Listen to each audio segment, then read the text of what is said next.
for me as a head coach, probably one of the more enjoyable days of the year that doesn't involve a game, right? Just to know where you met these guys. Some of these guys have been in, since I got here. Some of these guys have been in here just a year, and whatever the case, to see them have this day, to have this opportunity.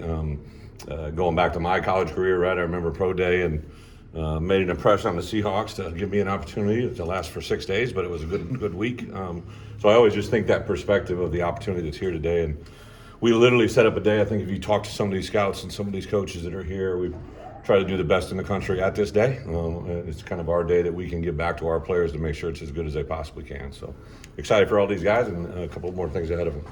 Open up for questions. Seems like Tip and Casey are making the most of this process. Just what did you see the development of those two, especially the last year? Yeah, unique story. So Tip, when we got here, was a 6'5", 230-pound walk-on tight end from South Dakota. And I remember the meeting I had with him, I was just blown away with kind of like, what kind of person he was, but that frame, right? Like you kind of drooled. I remember Tank talking about him.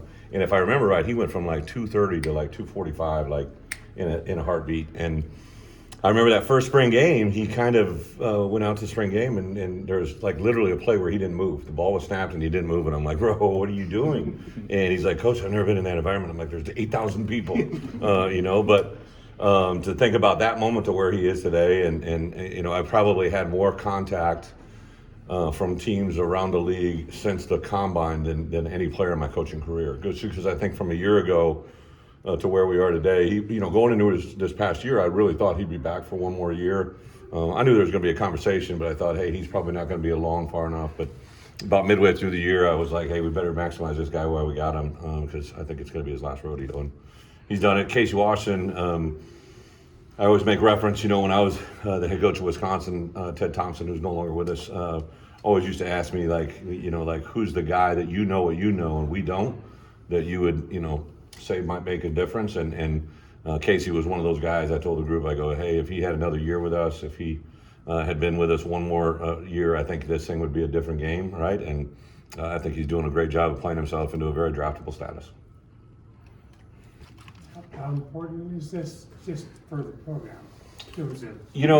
Kendrick Green came up to me and he's like, Coach, every time I come back, I'm more impressed with everything that goes on here, right? Like, he was a guy that I tried to recruit to stay one more year because I think we could have changed his life. Even though he drafted high, I think he could have been even higher. But to hear a former player say those things and where it's at, get excited. Obviously, everybody gets caught up in the moment. But I do know from where we came to where we are today. I think our first year there might have been 14 or 16 teams here and had some good players. But now we have every team represented, several position coaches.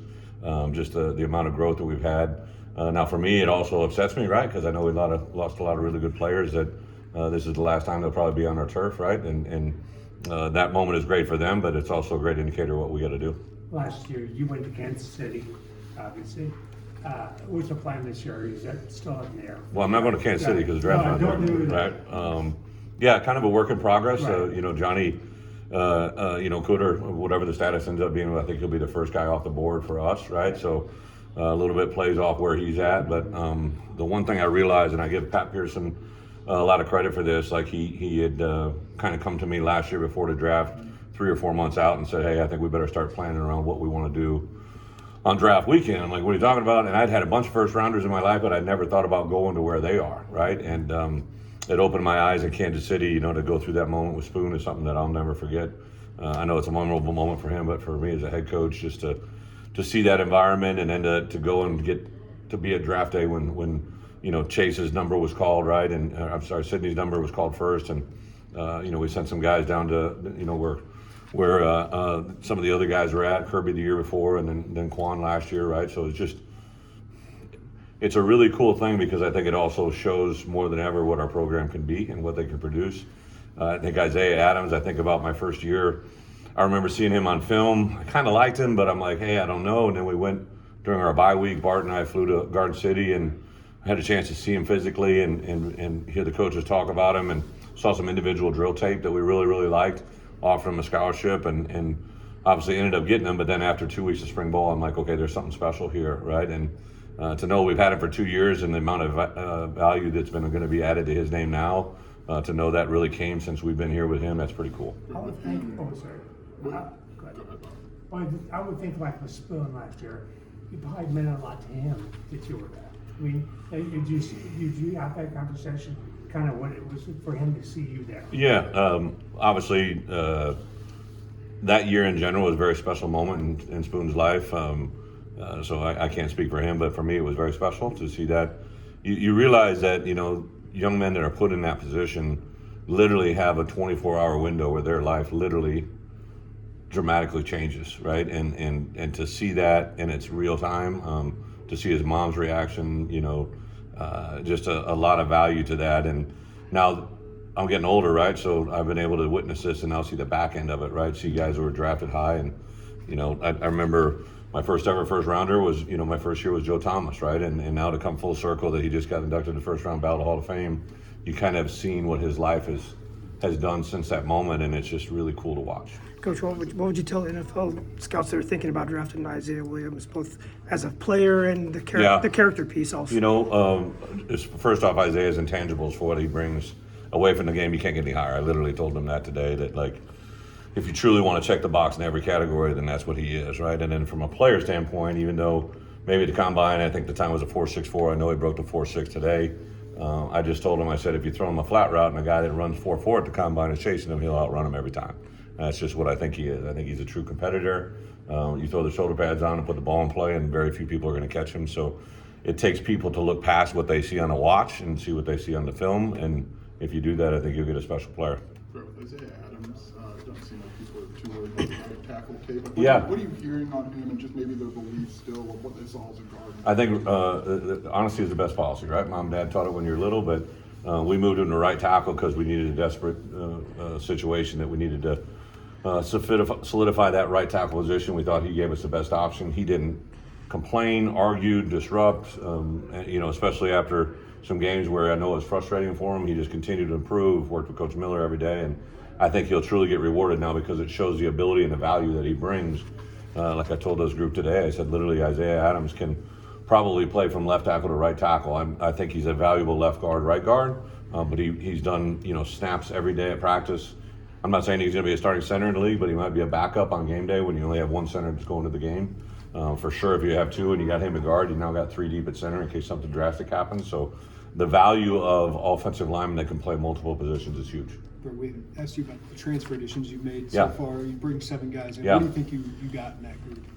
That's right. We're saving that for Monday, right? You sneak attacking.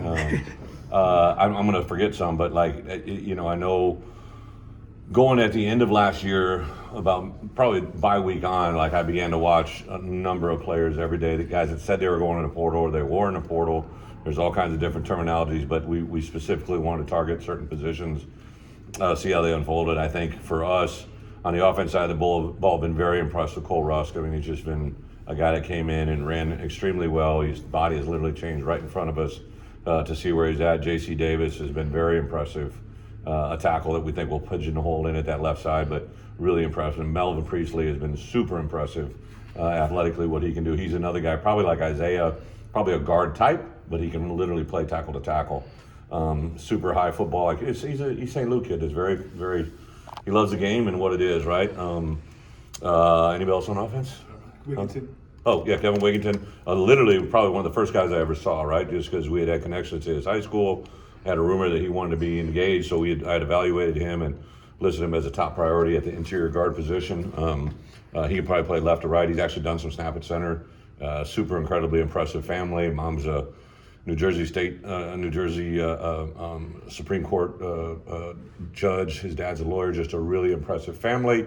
Been a good fit really quick early on. So defense up front, all 3 guys. We got Dennis Briggs, who was the latest addition, was a Florida State guy that we did get official clearance that he's officially approved. So that was a huge NCAA win for us.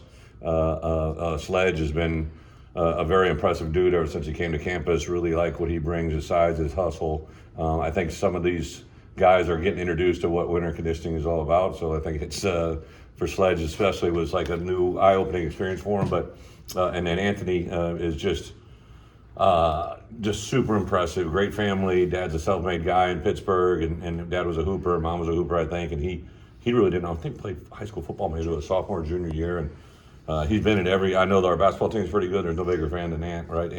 He was asking me for tickets the other night against Purdue. I said, bro, I can't get it to do that, and he was crushed. But he just loves Illinois, what it is, and those three guys I think are going to help us in immediate. Daniel Brown is a guy that I think he might have been my first junior college offer of the year. I saw him early on. I was super impressed with his twitch, his motor, his ability to bend. So we offered him. He was during a bye week. The first guy I visited, I kind of personally recruited him and just said this is what I wanted to do, and led the nation in sacks. Just everywhere I went, they're like, "Hey, you're getting that Daniel Brown kid." I said, "Yeah." So really impressed with him. Who else? Is that it on defense? Yeah, I knew I was going to forget somebody. Well, we just, like Briggs, we didn't really get in on until after the bowl game, and Randy Shannon is a co-DC there. I just kind of reached out to them, and I knew Florida State didn't really want to lose them, but they also understood the growth and development. So super impressed. Dennis, since he's gotten here, has literally physically changed his body very, very well, and super impressed with the way he's working. Brent, is there a timeline on when you'd like to fill Charlie's assistant spot that last month? I'll fill it when I fill it, but right. It's definitely been. I kind of was when he left. Like I literally had linebacker coaches on campus, and I get a call from the Giants, and it was kind of funny. They called me a couple days before because they were hiring another one of my former coaches that was at another NFL team, and they were asking me about him. I talked to Dave Ball, and then he called me like 4 days later. He goes, "Hey, I got a question, but I don't think you're going to like this one as much." And they want to talk to Charlie, and of course, I don't want to deter anybody from things that are in front of him. Charlie did an incredible job for us, so he interviewed, and it was over in about 2 hours. So then that kind of opened up, but I was literally going out of town that next week. I just want to take a breath and kind of gather ourselves. So I think we'll have somebody, if not by the end of this weekend, early next week, but we're gone next week anyway. So whoever it ends up being, we'll get them in here early. Aaron and I and JMO will talk to him and work with him before we start spring ball. Along those lines, just haven't talked to you about Justin and Archie. Yeah. What are those two? How'd that come about? What do they add? Let me see. Obviously, the linebacker position was, I obviously had a DB opening and an LB opening very quickly, right? Gibby, and I talked about Gibby? Yeah. Okay, so Gibby was, quick, easy in, and then Arch really kind of came through the business. There's a guy that he worked with at Houston that I'm very close with. Kevin Sumlin called me. Somebody was on the phone with me. He said, hang up the phone and call him and offer him a job right now. So I didn't do that, but I brought him in on an interview, and he was just very impressive, just super, highly intelligent, great personal skills. The linebackers, have made an immediate gravitation towards him, just kind of a different approach to, the same, hopefully, kind of results. He's had not only valuable experience as a player, but also coach. Everywhere he went, he kind of been boom, boom, boom up, and very excited about him and on the field and off the field in recruiting, right? Just a really, really dynamic guy. Step, I've actually kind of a weird story, right? So when I left Arkansas, he was the wide receiver coach that came in with the guy that replaced me, and I began to hear about this guy a lot, right? Through Barry, through my former players that I would talk to. Went into the league, the 3 years after that, and I watched their receivers, some of the guys that I had recruited, right? I saw their development. Some of the guys that were on the roster, their development, and when I talked to these guys, they would all talk about Justin Stepp. And then I saw him when he left Arkansas and he went to South Carolina. I knew how much of a reaction that got out of their people, right? And then one of my really good friends was the tight ends coach of South Carolina. He's now the head coach of Murray State, but he called me immediately when he found out I was interested in Stepp. When the job opened up, I had a bunch of people reach out to me, but Barry and I both knew of Justin, and so he was a guy that literally came up on our list right away. Brought in a couple guys, but I think if you talk to our guys, I don't know if I've had a coach since I've been here that has come in and made his immediate impact with a room. Because like Pat Bryant, I was a little worried about. Gio's obviously a fantastic coach, right? So to replace a coach of that caliber, you're always very cautious about who you're bringing in, and the reaction has been unbelievable. I was with Isaiah Williams the other day, and I was just talking to him, and he said, "Coach," he goes, "the guys are really buzzing about Stepp." And I said, "Yeah." So, ironically, Stepp had recruited he recruited PB. Stepp has a twin brother, the tight end coach at Cincinnati, and that kind of throws guys for a loop because they think they met him before and they haven't. But literally, there's obviously a local kid that we're recruiting, a wide receiver that we said was priority one since the day he walked in, and I literally get a text from Stepp every day on something that we can hit him with that day, right? So he's just a relentless recruiter. It's pretty impressive.